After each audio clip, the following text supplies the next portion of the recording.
Hello friends, welcome back to my channel quick learning. এই মুহূর্তে দারুণ একটি আপডেটস দেবে। এবার যুবশক্তি প্রকল্পের আবেদন শুরু হতে চলেছে 22শে জুলাই থেকে। 22শে জুলাই বুধবার থেকে যুবশক্তি প্রকল্পের আবেদন শুরু হতে চলেছে। অন্নপূর্ণা যোজনার আবেদন বন্ধ হয়ে গেল আজ থেকে।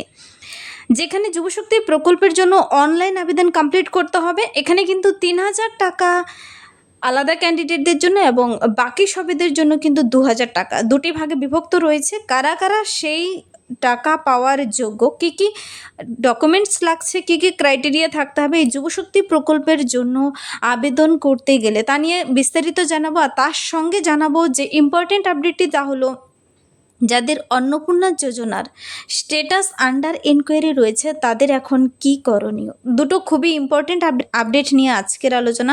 এন্ড অবধি দেখবে। যারা চ্যানেলে নতুন, চ্যানেলটিকে সাবস্ক্রাইব করতে ভুলবেন এরকম প্রতিনিয়ত ইম্পর্টেন্ট আপডেটগুলো সবার আগে পেতে। তো চলো দেখিয়ে দিচ্ছি আজকের দুটো ইম্পর্টেন্ট আপডেট।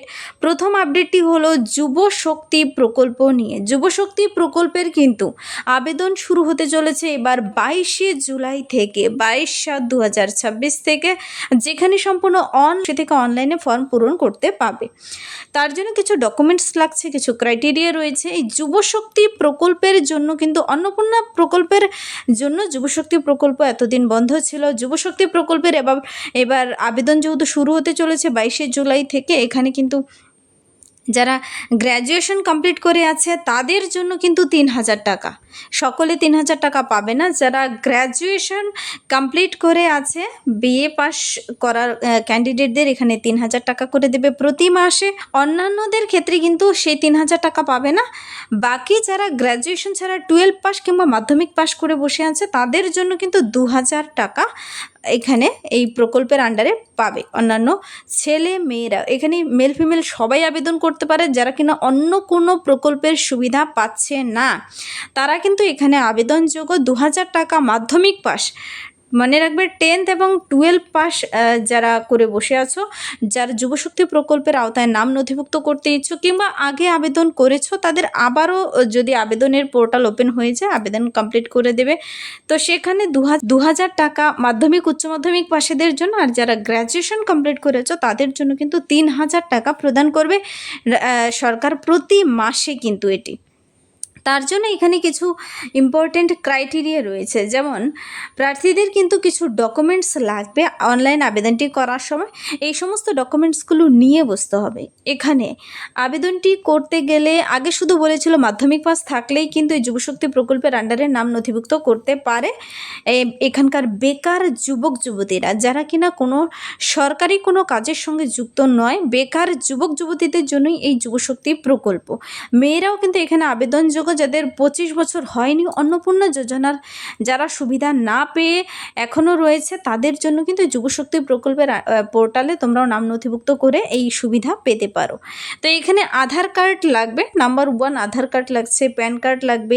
এই ডকুমেন্টসগুলো নিয়ে বসতে হবে। শিক্ষাগত যোগ্যতা সার্টিফিকেট, আর তারপর রয়েছে রিসেন্ট তোলা পাসপোর্ট সাইজের ফটো, আধার লিঙ্ক করা নিজের ফোনের সঙ্গে, আধার লিঙ্ক করা মোবাইল নাম্বার, আর ব্যাংকের সঙ্গে জন্য ডিবিটি লিঙ্ক থাকে।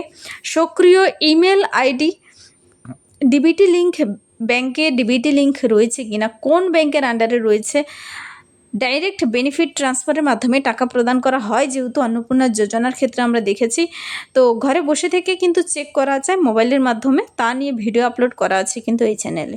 তো ঠিকানার প্রমাণ, এই সমস্ত ডকুমেন্টসগুলো এবং কাস্ট সার্টিফিকেট যদি থাকে, সেই সমস্ত ডকুমেন্টস নিয়ে বসে কিন্তু অনলাইনে আবেদন কমপ্লিট করে দিলেই হবে। তার জন্য কিন্তু এই যুবশক্তি প্রকল্পের 22শে জুলাই বুধবার থেকেই আবেদন শুরু হয়ে যাবে। ডকুমেন্টসগুলো নিয়ে বসে অনলাইনে আবেদন করা যাবে। এতদিন অন্নপূর্ণা যোজনার জন্য এই প্রসেসটি বন্ধ ছিল। তো এটা গেল একটি ইম্পর্টেন্ট আপডেট। 22শে জুলাই থেকে সমস্ত ডকুমেন্টস নিয়ে বসে পোর্টালে কিন্তু আবেদন কমপ্লিট করতে পাবে। তো আরেকটি যে ইম্পর্টেন্ট আপডেট দেওয়ার আছে তা হলো অন্নপূর্ণা যোজনার ক্ষেত্রে যাদের আন্ডার এনকোয়ারি রয়েছে তাদের এখন কি করণীয়। অ্যাপ্লিকেশন তো সাবমিটেড দেখিয়েছে, অ্যাপ্লিকেশন আইডি নাম্বার রয়েছে, ফ্যামিলি লেভেল ডাটা কালেকশনে গিয়ে তোমরা যখন দেখছো তোমাদের কিন্তু আন্ডার এনকোয়ারিতে রেখেছে তাদের এখন কি করণীয়, যেখানে তাদের অ্যাপ্রুভড হয়ে যাবে। তো অ্যাপ্রুভড হওয়ার জন্য কিন্তু এই আন্ডার এনকোয়ারি প্রসেসটি কাজ চলছে কিন্তু এখনও, যেখানে আগে যাদের রিজেক্টেড ছিল তাদেরই কিন্তু আন্ডার এনকোয়ারিতে রাখা হয়েছে, মানে তাদের এনকোয়ারি চলছে, ভেরিফিকেশন চলছে। তো সেই ভেরিফিকেশন চলাকালীন কিন্তু একটি আপডেট, একটি নোটিশ সরকারের তরফ থেকে, নবান্ন তরফ থেকে পাবলিশ হয়েছে। সেখানে ডিটেলস বলা হয়েছে তা কাদের রিজেক্ট করা হয়েছে, আর তাদের এই আন্ডার এনকোয়ারিতে যাদের রাখা হয়েছে তাদের এখন কি করণীয়, সেই নোটিশটি আমি বাংলায় সম্পূর্ণ ট্রান্সলেট করে দেখিয়ে দিচ্ছি। তো এই আন্ডার এনকোয়ারি যাদের রয়েছে, তোমরা দেখতে পাচ্ছ এখানে সাবমিশন হয়ে গেছে, ফ্যামিলি লেভেল ডাটা কালেকশন গিয়ে তোমরা যে ফ্যামিলি আইডি, এখানে অ্যাপ্লিকেশন আইডি পেয়েছো, তারপর সাবমিশন ডেট রয়েছে, কিন্তু বর্তমানে তোমাদের আন্ডার এনকোয়ারি তোমাদের অ্যাপ্রুভড হয়নি, কিংবা পেমেন্ট ফাইলিয়ারও দেখায়নি। পেমেন্ট ফাইলিয়ার দেখায় যাদের ব্যাংকের সঙ্গে ডিবিটি লিঙ্ক নেই, মানে পেমেন্ট করার সময় ব্যাংকের কোনো অসুবিধার কারণে পেমেন্ট আসেনি। আর যাদের অ্যাপ্রুভড হয়ে গেছে তারা তো টাকা পেয়ে গেছে, কিন্তু আন্ডার এনকোয়ারি যাদের রয়েছে তার মানে তাদের আগে রিজেক্টেড ছিল, তাদের এবার কিন্তু আন্ডার এনকোয়ারিতে রাখা হয়েছে। আন্ডার এনকোয়ারিতে মানে তোমার ভেরিফিকেশন চলছে। বর্তমানে তোমার করণীয় কি দেখো, বিডিও অফিসের তরফ থেকে, বিভিন্ন বিডিও অফিসের তরফ থেকে কিন্তু, যেহেতু সরকারের তরফ থেকে বলা হয়েছে প্রত্যেকটি যোগ্য ক্যান্ডিডেটকে অন্নপূর্ণা যোজনার টাকা প্রদান করা হবে, সেখানে 1 কোটি বেশি কিন্তু উপভোক্তা টাকা পেয়ে গেছে অলরেডি। তো 26 লক্ষ নাম কিন্তু বাদ গেছে। তো সেই 26 লক্ষর আবার এনকোয়ারি ভেরিফিকেশন চলছে, কি কারণে বাদ গেল তাদের কিন্তু সেই বিষয়ে লিখে দিতে হবে কি কারণে সেখানে বাদ গেল। তো তাদের আবার আন্ডার এনকোয়ারিতে ভেরিফিকেশন চলছে। যারা বিডিও অফিস থেকে ভেরিফিকেশন করছে কিংবা বলেছে 7 দিনের মধ্যে কিন্তু বাড়ি বাড়ি গিয়ে ভেরিফিকেশনও কিন্তু হতে পারে কিছু কিছু জায়গায়। আবার যাদের কিনা বিডিও অফিস থেকে বলে দিয়েছে একটি অ্যাপ্লিকেশন A4 পেজে একটি সুন্দর করে একটি অ্যাপ্লিকেশন লিখে নেবে, অ্যাপ্লিকেশন লিখে যেখানে তোমার ব্যাংকের ডিটেলস, আধার নাম্বার সব কিছু থাকবে, মোবাইল নাম্বার অবশ্যই দেবে, কিন্তু মোবাইল নাম্বার দিয়ে একটি অ্যাপ্লিকেশন লিখে তোমাকে সাথে সমস্ত ডকুমেন্টস কিন্তু, আর অনলাইনে যারা আবেদন করেছো সেই অনলাইনের কপিটি তোমাকে বিডিও অফিসে গিয়ে 7 দিনের মধ্যে জমা করতে হবে। আর যেখানে বিডিও অফিসে সেই ফর্মগুলো জমা নেবে না তাদের কিন্তু ICDS আশা কর্মীদের দিয়ে বাড়ি বাড়ি ভেরিফিকেশনের মাধ্যমে তাদের পুনরায় যাচাই হবে, তাদের ফর্মের কোথায় কি ভুল রয়েছে, তারা কোথাও হয়তো ভুল করেছে, অ্যানুয়াল ইনকাম ভুল লিখেছে, কিংবা ডিবিটি লিঙ্ক নেই, কিংবা আধার কার্ড ভুল যার মাধ্যমে টাকা ট্রান্সফার করা যাচ্ছে না। তো সেই সমস্ত বিষয়গুলো চেক করবে, দেখবে, ভেরিফিকেশন করবে, তারপর তাদের হয়তো রিজেক্টেড হয়ে যাবে আর নয়তো অ্যাপ্রুভড হয়ে যাবে। আর সেই কাজ 7 দিনের মধ্যেই করতে হবে। তো সেই নোটিশটি যে নবান্ন থেকে 4 তারিখে বেরিয়ে এসেছে, চলো নোটিশটি আমি একটু ডিটেলসে বুঝিয়ে বলছি। এটা কিন্তু অন্নপূর্ণা ভাণ্ডারের জন্য বিডিও অফিসের তরফ থেকে বলেছে এই ফর্মটি তোমাদের পূরণ করে জমা করতে হবে। এই ফর্মটি কিন্তু বেরিয়ে এসেছে দক্ষিণ 24 পরগনার তরফ থেকে। তো প্রতিটি বিডিও অফিস কিংবা প্রতিটি জেলার জন্য আলাদা আলাদা প্রসেস কিন্তু কাজ করছে।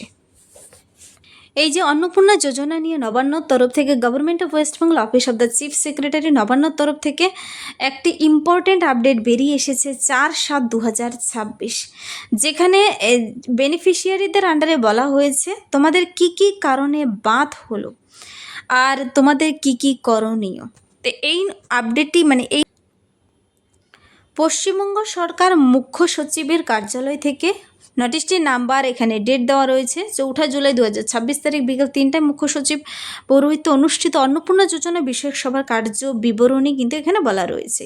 তো আমি শর্টলি বলে দিচ্ছি। নবান্নে পশ্চিমবঙ্গ সরকারের মুখ্য সচিবের আন্ডারে এই যে অন্নপূর্ণা যোজনার সুবিধা প্রদানের পরবর্তী পর্যায় সংক্রান্ত একটি পর্যালোচনা সভা কিন্তু অনুষ্ঠিত হয়, যার সমস্ত সচিবগণ উপস্থিত ছিলেন।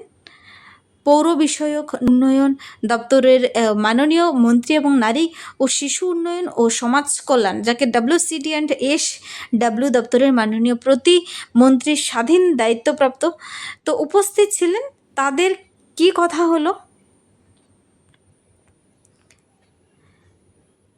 1.62 করোড় কিন্তু মানে কোটি আবেদনের মধ্যে 1,22,00,000 আবেদন অনুমোদিত হয়েছে, আর 27.83 লক্ষ আবেদন কিন্তু প্রাথমিকভাবে বাতিল হয়ে গেছে।